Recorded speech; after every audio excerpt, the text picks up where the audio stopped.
Bonjour à tous, là je vous présente une autre vidéo qui est en lien avec la précédente. Donc on va rester sur le même thème, mais comme je vous avais dit dans l'autre vidéo que tout est codé et en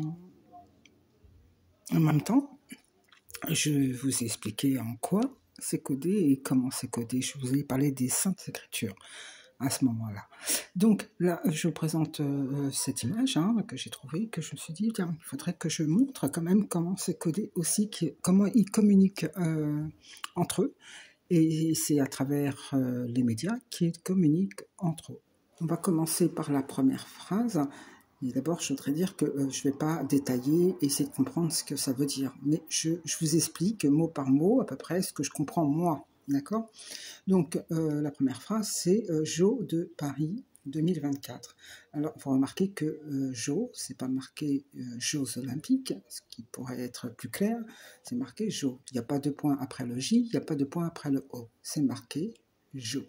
Donc, le Jeux, quand je connais ce mot, qui veut dire bâton. Le Jeux, c'est une arme, c'est un bâton de bois. Je pense aussi au bâton de Moïse, comme je vous ai expliqué dans la précédente vidéo. Alors, de Paris, tout le monde connaît la ville, la capitale, mais de Paris cache une autre signification. Tout le monde pense que c'est en lien avec Isis. Je ne pense pas, je pense plutôt que c'est en lien avec une divinité taurine. Après, vous avez 2024, donc on enlève le 0, ce qui fait 224. Donc là, c'est une année normale, c'est notre année, c'est dans l'ère d'aujourd'hui. Ce qui est un peu surprenant, c'est que vous avez BTS, Jean, portera. Alors BTS, pour moi, c'est un signe qui veut dire bâtiment. On parle toujours d'architecture, de franc-maçonnerie et tout ce qui est construction. Comme je vous ai parlé dans la précédente vidéo, c'est en lien avec les constructions, avec l'architecture. Et le mot jean, comme je vous ai dit, faites attention, c'est plus le son qui travaille.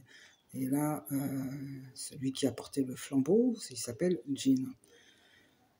Alors là, portera, c'est un peu bizarre parce que portera, c'est la porte de Ra, la porte du soleil, quoi. Parce que Ra, c'est la divinité solaire.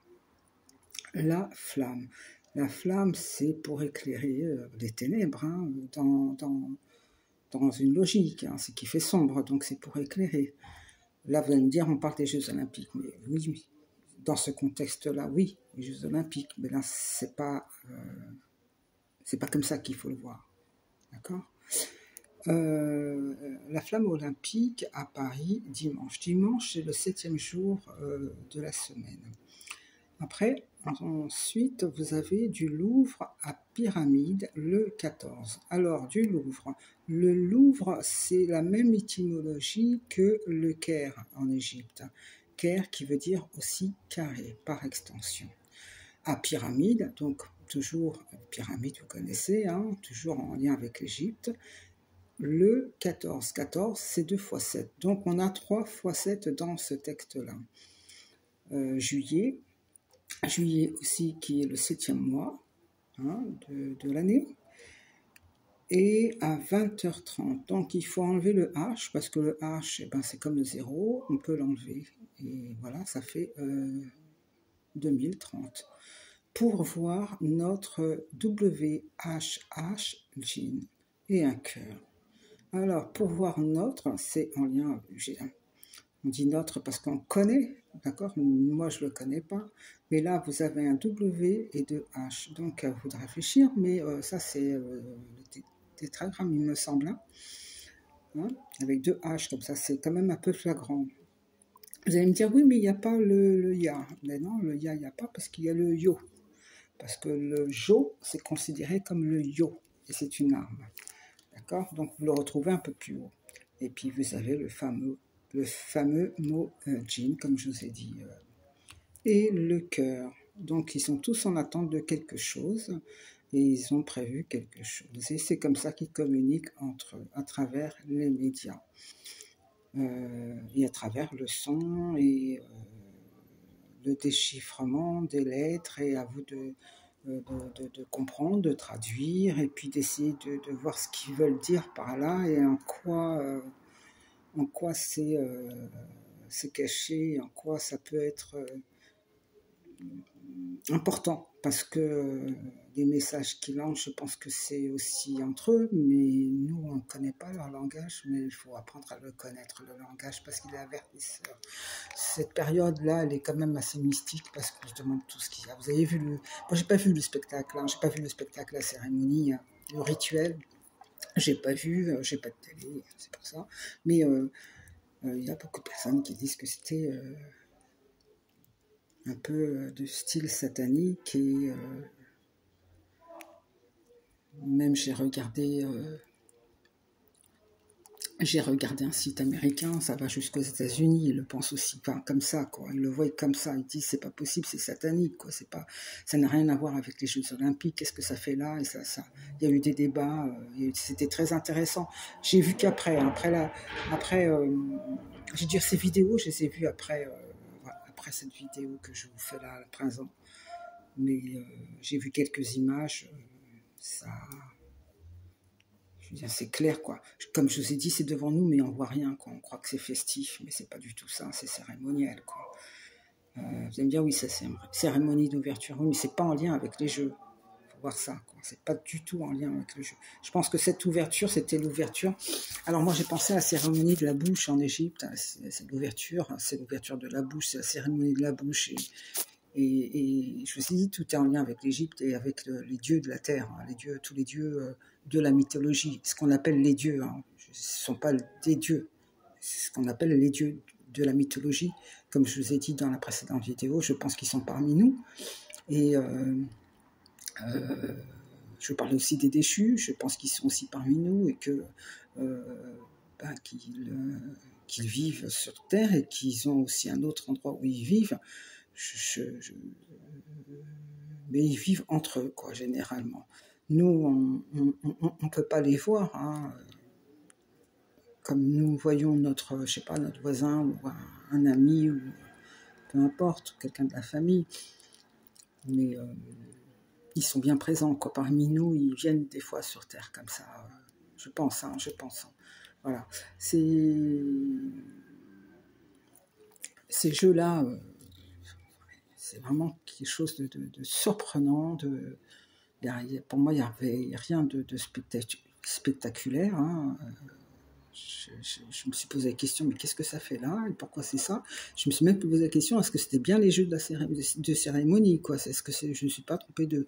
Je suis retournée sur le titre de la chaîne, non, c'était bien ça. Puis j'ai vu d'autres images parce que j'ai recherché un peu pour voir si c'était bien ça. Oui, c'était bien les images correspondantes. Ça m'a quand même un peu choqué. Je vous dis, c'est devant nous, on voit rien, et des choses comme ça qui sont devant nous, et ça fait partie du quotidien. Comme je vous l'ai dit, hein, une fête, une cérémonie, je sais pas moi, des constructions, je veux dire, tout ce que vous avez devant vous, ce n'est pas un pur hasard. Tout est calculé, tout est fait pour que ce soit que ça bascule dans le monde de l'autre côté, quoi, de l'adversaire, et dans le monde invisible. Et ce monde-là dans lequel on vit là, on vit avec le monde invisible. On ne se rend pas compte, hein, mais les gens, les personnes, on va dire les entités ou les individus non humains qui vivent dans une autre énergie et dimension sont parmi nous dans notre dimension. Ils viennent quand ils veulent parce qu'ils ont accès.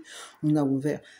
Je ne veux pas dire qu'on a ouvert des portes, je pense qu'ils sont là depuis bien longtemps, et comme je l'ai expliqué dans l'ancienne vidéo, j'ai essayé d'expliquer un peu plus au fur et à mesure avec le temps. Ils sont bien là depuis bien longtemps, et je pense que depuis, on va dire, Noé, je pense que dans l'arche, il a emmené je vais vous dire comme ça, hein, parce que c'est rigolo, je me suis dit, il a emmené des clandestins, c'est pas possible. Il a emmené des animaux, mais ces animaux, je pense que dans certains animaux, il n'y avait pas des vrais animaux, ce ne sont pas des vrais animaux. Voilà. Donc, ça va très très loin, ma réflexion, mais voilà, ça fait quand même pas mal de temps que je réfléchis à ça, j'essaie d'éviter, je veux dire, je ne veux pas dire de mensonges, mais je pense qu'on traduit les choses différemment, et tout dans tous les écrits, tout est différent, quoi. Quand on comprend les choses et on traduit, on fait des vraies recherches et on voit que la phonétique ça va pas, qu'il faut inverser le P en B, le B en P, ou sinon en D, ou sinon en lettre Q. Ça marche comme ça marche. Leur monde, hein, eux, ils ont un fonctionnement cubique. Et ça marche comme ça, c'est-à-dire que les lettres, eh ben, j'ai l'impression qu'ils ont inversé, rétroversé, ou fait en monde miroir toutes les lettres et de la langue française, hein, je parle, hein, parce que c'est flagrant dans la langue française, parce que quand on manie la langue française, il y a plusieurs racines, c'est vrai, mais je crois que c'est à l'origine, la langue française et la langue anglaise, à l'origine, c'était une des premières langues qui se parlaient, et ce sont des langues sacrées. Et avec le temps, ça s'est déformé, et puis on a travesti les mots, les sons, et je vous ai dit, hein, des fois, quand je lis, je suis obligée d'avoir un accent, d'inverser une lettre, et sans tromper, sans aller dans l'erreur de la traduction littéraire et initiale. Hein. Je ne veux pas changer le sens. C'est justement, je me rends compte que le mot ne c'est pas comme ça. Et il suffit aussi de sauter une lettre ou de le mettre à la fin alors qu'elle doit être au début ou au milieu. Il y a ça aussi. Mais le mot est le même. Hein. C'est juste parce que voilà, ben, on veut changer le sens, parce qu'on veut troubler ou sinon amener celui qui est dans la recherche dans l'erreur, quoi. Voilà. Il y a quand même une image qui m'a frappée de cette cérémonie, c'est quand ils sont tous à table, il y a différentes personnalités, mais il y a une femme qui m'a quand même surprise, c'est cette femme qui porte une espèce de couronne, comme celle de la Statue de la Liberté. Je ne sais pas si vous voyez de quoi je vais parler.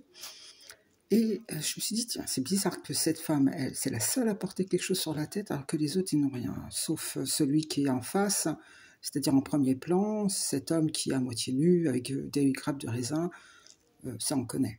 Mais cette femme, c'était la seule à porter cette forme de couronne. Je ne sais pas si c'est une couronne, mais bon. Et j'ai dit, bon, je vais rechercher, je vais voir ce que c'est, et j'ai trouvé que c'était la déesse Hécate. Bizarre, Hécate, tu vois, bon, je ne connaissais pas, Hécate, quand même, c'est impressionnant, et la statue de la liberté tire son image de cette déesse, quoi. J'ai lu un petit peu, et je pense que c'est que tous les personnages de cette mise en scène, alors il y a beaucoup de chrétiens qui disent oui, c'est un blasphème parce que ça représente la scène, c'est-à-dire le dernier repas du Christ avec les apôtres, et que c'était un blasphème, que c'était vraiment une façon de provoquer les catholiques et les chrétiens. Et oui, alors peut-être que oui, ça, c'est une représentation de la scène, mais il y a quelque chose derrière tout ça qui est caché, qui moi, ça m'a surpris, c'est de voir cette femme-là, comme ça, au milieu, et avec cette couronne, et voilà. Donc c'est Hécate. Hécate, c'est la déesse c'est la porteuse de lumière, c'est la déesse des flambeaux. C'est la déesse des morts et de l'ombre, des enfers aussi. C'est la déesse de la magie. C'est la déesse des carrefours. C'est la déesse, la reine de la mort. C'est la déesse, on l'appelle aussi la noire. On l'appelle aussi la céleste. On l'appelle aussi la lumineuse. On l'appelle la magnifique. On l'appelle aussi la furieuse et la terrifiante, et on l'appelle aussi la porteuse d'amour et la gardienne des clés.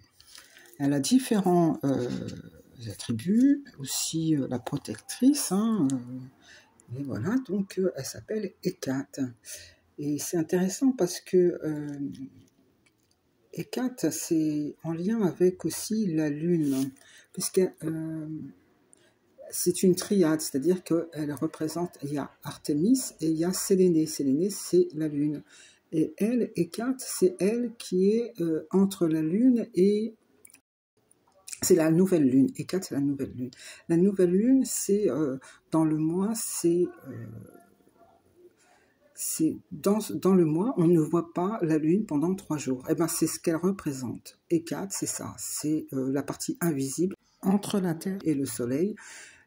Ces passages-là où on ne voit pas la Lune pendant ces 3 jours-là. Pour être plus clair, là vous avez les phases lunaires, et c'est la partie du bas, comme je vous montre là, qui n'est pas visible, c'est la Lune qui n'est pas visible de nuit comme de jour. C'est cette période-là.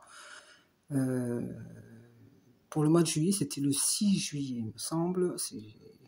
Je crois que c'était le 6 juillet qu'a débuté la nouvelle lune. La nouvelle lune aussi, c'est là où commence le premier jour dans le calendrier. C'est le premier jour dans le calendrier hébraïque. Ça commence à la nouvelle lune, le premier jour du mois.